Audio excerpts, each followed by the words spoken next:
please back here, right here. And we'll put you here with your time to talk, sir. You can turn your card display to the media. Turn this card display facing. Yes, sir.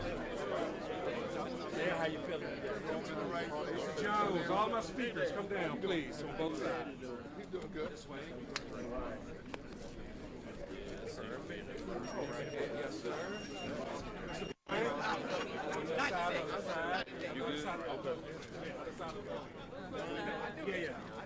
Yeah, that's fine. All right, good afternoon, everybody. Good afternoon. I want to thank the members of the media for being here and all of these remarkable leaders for being here with me today. I'm here today because when I met with this group of people standing behind me and beside me today, they told me that they had something to say. So for the last several months, there have been heightened conversations around the Atlanta Public Safety Training Center. Too often, those conversations have been led by folks who are not from here and who do not have Atlantans' interests at heart. But they claim to be speaking for the community. What you see before you is an important part of the community, and we want their voices to be heard. Earlier today, I met with several other members of the community as part of the very first meeting of our South River Forest and Public Safety Training Center Community Task Force. I assembled that diverse group because I want to ensure that community voices are always at the table as we move forward. That community task force has now officially begun their work, and I look forward to receiving their recommendations later this summer, along with the Community Stakeholder Advisory Committee, which is continuing its valuable work that started over a year ago. So let me be clear to you today that the Atlanta Public Safety Training Center is moving forward because we need it. Our fire and police departments are the largest in the state of Georgia, but we don't have permanent training facilities for either of them. Their training buildings have long been condemned, so we're using rented and borrowed spaces.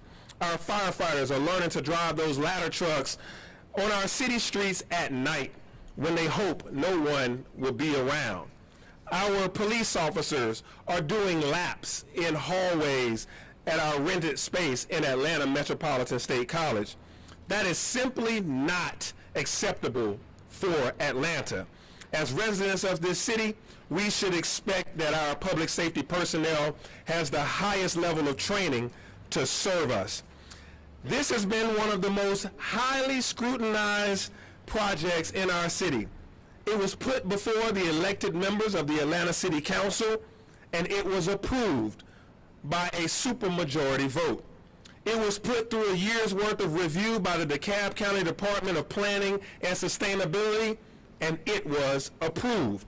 The elected DeKalb County CEO reviewed it and approved it.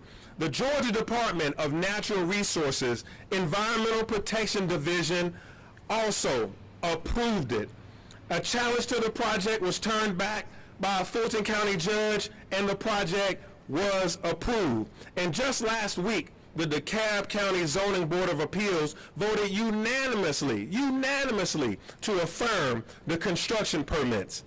Every part of this project has been scrutinized and has been found to be fully compliant with the law and all environmental protection requirements. So, we are moving forward. But at this time, there are plenty of decisions that are still left to be made, and we are open to any good idea. In just a few moments, you're going to be hearing from some of these great leaders about why they support investments in public safety in Atlanta. One of those reasons is because of the very real challenges that we are facing with violent crime in our communities, especially over the course of the pandemic. That issue is why we put forward a robust, full, whole-of-government approach to ensuring public safety. We've hired more officers and given them the tools to do their job. We're also investing in our young people through our programs like the Summer Youth Employment Program, Midnight Basketball, which actually kicks off its 4th season tonight in a few hours, and mentorship, which many of the men and women behind me are already signed up, 600 or more of them, as mentors. These investments are working. As of now, we're 25% down in violent crime this year over the same period last year. We've had half the number of homicides and half the number of rapes as we did this time last year. So what we're doing is working, but we can't stop now.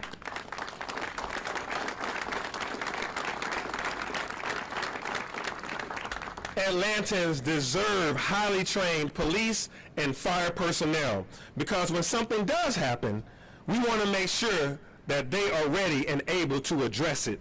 We have several people with us today that know that's to be the case. Ms. Shayla Barlow-Jones is here with us today. Her son, Caden, should be celebrating his 16th birthday next week, but he was a victim of gun violence in 2021, taken from our community far too soon. Ms. Barlow-Jones is here, and she helps us to know those voices of victims and their beloved ones that need to be centered in these conversations as well. So we're going to take a moment and hear from a few members of the community, and then I'll be glad to take your questions at the end. But for right now, I'm going to pass it to Dr. Dana Green Roberts of KIPP. Dana? Thank you. Thank you. Good afternoon. It is an amazing, amazing day to sit here and to stand here in solidarity with these beautiful men who are thinkers, but not only doers of the work in our community. Like Mayor Dickens said, my name is Dana Roberts, and I'm a proud Atlanta native and an alumna of Atlanta Public Schools.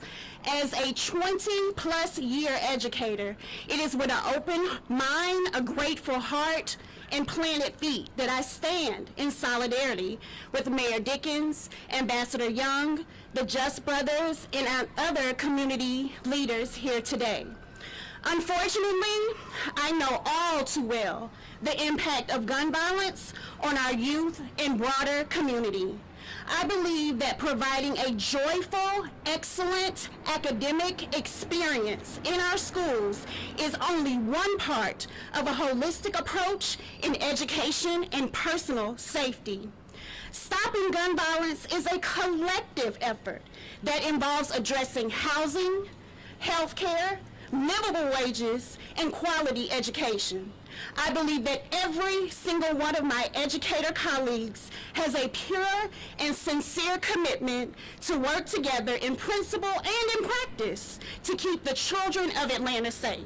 And so now, in this year of the youth, I am grateful for the opportunity to thought partner with our city leaders on how youth empowerment, community engagement, as well as effective, compassionate policing can contribute to the protection of our children, our families, and our neighborhoods. Thank you.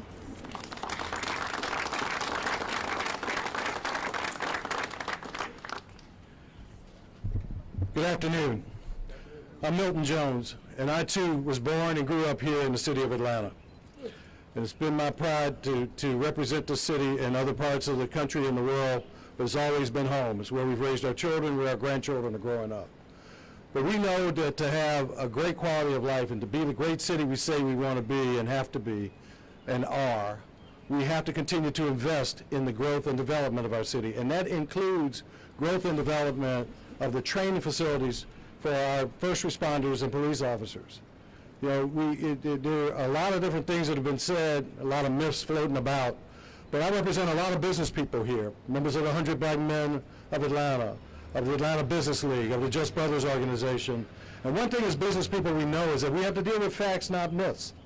And so in that regard, I think the important thing is to understand the true facts of why it's important to have a world-class training facility, if you're going to have a world-class police force and force of first responders. I think myself, as I get a little older, what happens if I were to get sick or have a stroke or have a heart attack?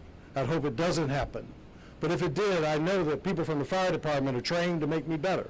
And where they go to get trained until they can get me to a hospital to make me better and fully well, they go to get trained to do their work at training facilities like the one that we hope to have and that we're talking about. All of these are examples that I don't have to carry you all through, but I want to thank the organizations who are here, and please want to welcome them, members of the 100 Black Men, of Just Brothers, and the Atlanta Business League. So, thank you. And the Black Business Chamber. Great, thank you.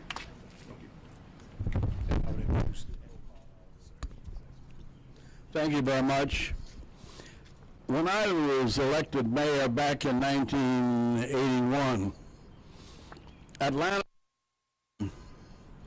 listed as the murder capital of the world. We had more people being killed than we could figure out why.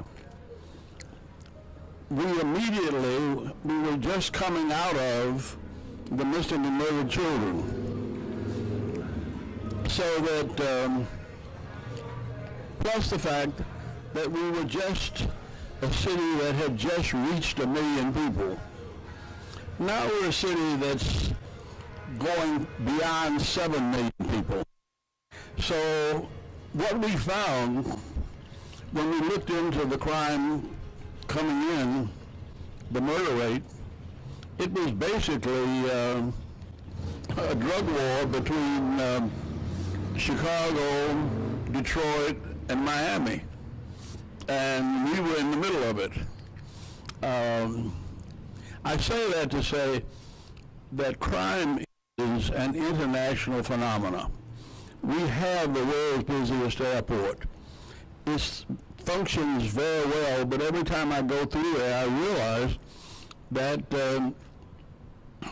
it also has a reputation for female trafficking. There are so many things happening in the lives of the people of this nation that we have always taken the leadership and tried to figure out peaceful answers that develop the entire community and that all of us can be proud of. That's what we're setting up this training clinic for. I don't know whether anybody's ever tried to run into a fire. I did once, and it was like sticking your head in the oven and having the air cut out from under you. And we have to provide training for the young men and women that are keeping us safe. And that requires space. It requires the kind of cooperation that we have here. And I would say, though I'm not exactly a member of the business community, I would say that almost everything you see here is endorsed by the business community. And the way we have solved these problems that we've had and will continue to have is getting everybody together and doing the best that we can.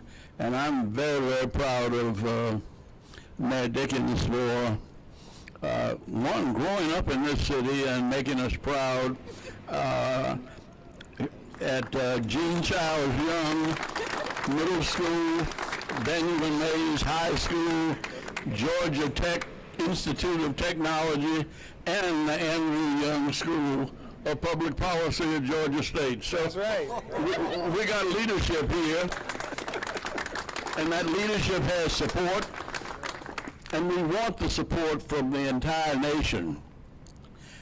Last thing, I looked around one time and everybody that had worked for me, practically every major city in America had somebody from Atlanta doing something important that they had learned to do here. And so we are a big league city. And whatever happens here, other people are going to look to.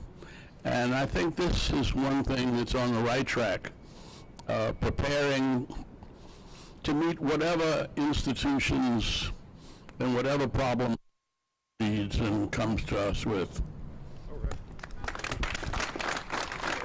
Mr. Bryan, you come forward.